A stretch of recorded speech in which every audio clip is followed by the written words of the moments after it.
yamuhagurukije, uko Imana yamukoresheje ndetse n'iminsi ye ya nyuma uburyo Imana irimo imukoresha.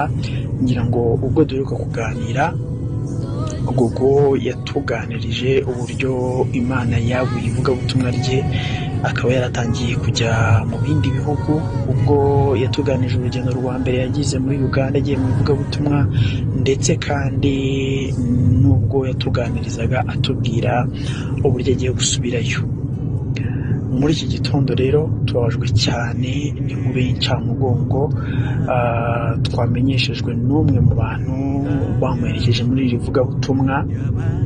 ngira ngo ubwo twaganiraga twari twasezeranye na Gogo yuko nava mu ivugabutumwa tuzajya kumwakira, hanyuma akatubwira uko urugendo rwe rwagenze, ibihe byiza yagiriye Uganda n'uko Imana yabanye nawe.